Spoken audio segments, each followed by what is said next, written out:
Welcome everyone to Weekly News and NIDW Minimajor Tidbits, and the topic for this video is Pulpolitikos, Binati si Trump. Duterte, Tolentino, De La Rosa, Padilla, Zubiri, President Bongbong Marcos Jr. What do they all have in common? Except from being a list of the most problematic people in national politics, binati agad nila si Republican nominee and President-elect number 45 and number 47, Donald John Trump. Binati agad nila si Republican nominee and President-elect number 45 and number 47, Donald John Trump, nang maabot nito ang 270 threshold ng Electoral College, winning the majority of the votes at Electoral College vote for the first time in history against Vice President Kamala Harris. Now, I understand BBM congratulating him, pero sila De La Rosa na sinasabing kumpadre niya si Trump, kaya makakabreak ako ng US, Sobrang saya ako kasi makakabreak na ako ng US kasi si Trump na yung presidente. Well, Zubiri with his pro-gun and anti-women's rights at anti-woke agenda na pinagsasabi niya nung kinongratulate niya si Trump, which, by the way, is very stupid. Kahit nga yung mga red states, in-enshrine ang abortion as a right. You just like the fact na he will reduce the taxes for the wealthy, fuel the tension against China in the West Philippine and South China Sea. Look, to those people, unless you're the president, an ambassador to the country, or your voice won't matter that much, you don't have to suck up sa kanila, lil bro. You're an Indio. I'm an Indio. They won't remember you. Don't out yourself dahil nakaka-turn off kayo. I made a beautiful cover ng graceful na kudeta sa'yo with compassionate undertones. Sinabi ko na, you were just trying to enforce the independence of the Senate against the executive branch of the government.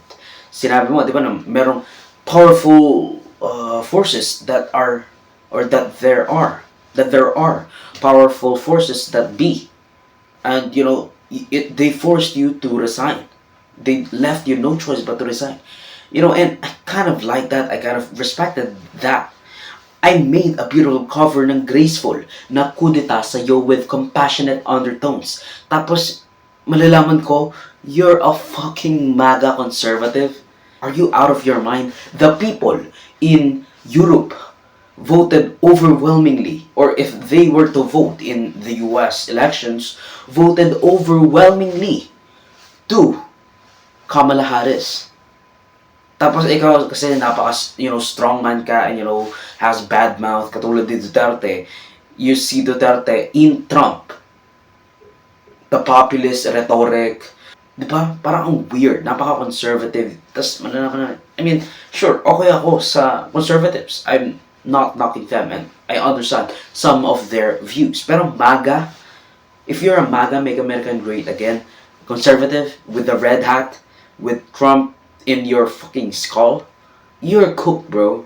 Matanda natin, natalo si former senator and former secretary of state Hillary Clinton kahit na she received like 3 million more votes than Trump noong 2016 dahil sa Electoral College, which meant na, you can win by 3 million votes and still lose the election due to the Electoral College. Noong 2020, sagsagsagan ng botched COVID-19 response, vaccine disinformation, and vaccine scare, and misinformation at polarization ng politika sa US, natalo siya ni former Senator and Vice President Joe Biden both in votes and Electoral College. This time around, according to the polls, sa labanan ng isang convicted felon with almost 100 indictments at criminal charges, insurrection raiding the Congress floors when he couldn't accept the election results, twice losing the popular or the plurality of the votes, alienating the US in the modern world, tax cuts for the wealthy, and while kind of putting the burden onto the middle class and the working class. Certified COVID response fumbler, no COVID response at all, recommending ivermectin and freaking bleach to be injected in your veins to fight COVID. Failed businessman with multiple bankruptcies including a casino. Isipin mo yun, nalugi yung casino mo sa Vegas. Like, how bad do you have to be to do that? Like, that's like impossible to do. dog-whistling 78-year-old, 2 assassination attempts from the same party cult leader, Donald J. Trump, and a public servant with decades of experience in public service, mostly outside the limelight as a defense attorney and public prosecutor in California, Senator and Vice President Kamala Harris was neck and neck. Isipin mo yun, binabash nila si Biden kasi 80 plus years old na siya. You know, he's like a few years older than Donald Trump. Binabash nila yun. So, napaalis si Joe Biden. Ang pinalit nila, 60-year-old Kamala Harris. Pero natalo pa rin siya sa 78-year-old dog-whistling 2 assassination attempts from the same party cult leader, Donald J. Trump.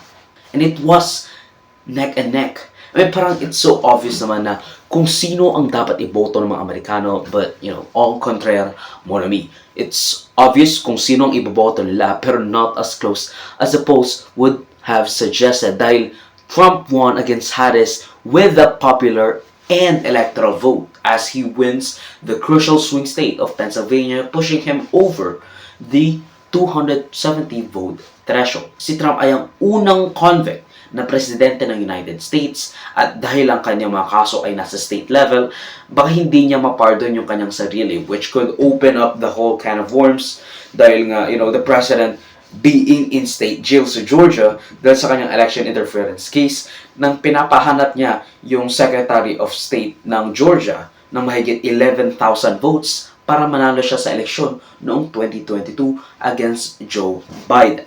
You know, why am I telling you this? You know, hindi niya naman kailangan yung backstory, di ba?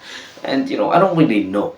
Gusto ko lang talaga i-cover itong news story na ito because I remembered when Kamala Harris announced her bid for presidency and I was like, meh, I don't really care. Tapos nung nalaman ko, ang kanyang running mate ay si Governor Walz, I was inspired. I was like, oh my God, this is really happening. Like, this is a guy who stayed out of the limelight and passed legislation after legislation.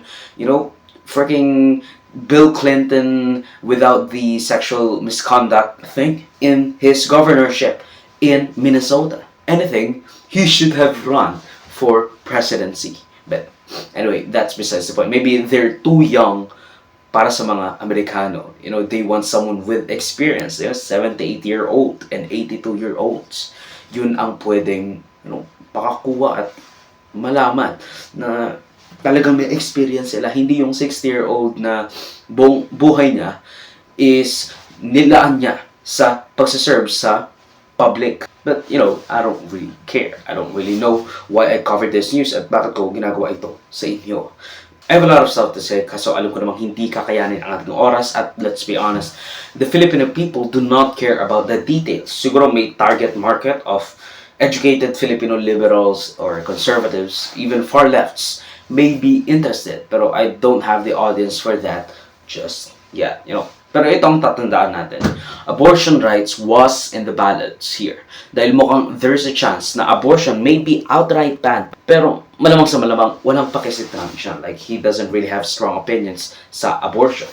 Non-white hate may be on the rise dahil na-vindicate si vengeful at convicted Trump, lalo na sa mga Republicans na tumalikod sa kanya dahil sa kanyang mga antics, including election denying, crash outs at, you know, the incredible insurrection.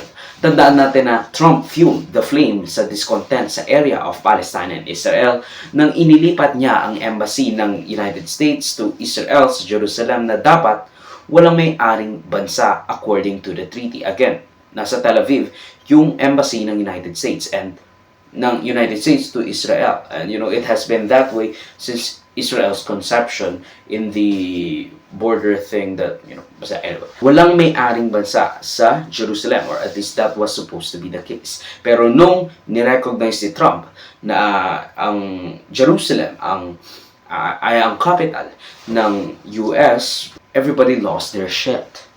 And you know, it fueled the tension and whatever. He's also proud friends with a lot of Nazis, homophobes, racists, dictatorial dicks, incels, white supremacists, gun-toting, eating dog whistling, vaccine and climate change denying, and many more caricatures. I guess that would be a fun thing to, you know, push Trump also crashed the economy amidst COVID by printing trillions of dollars at budget deficits.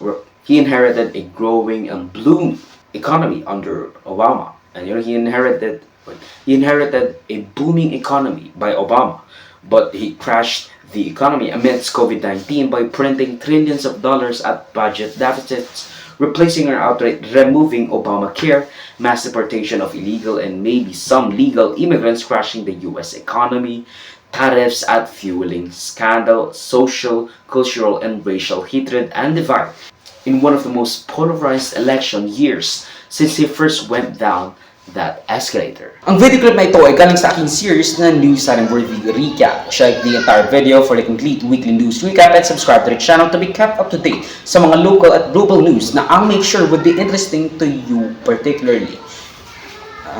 Di ko alam yung name mo pero you should subscribe.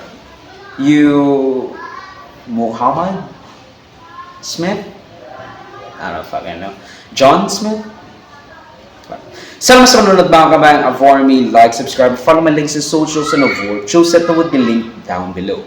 Sa susunod muli, of course, paalam.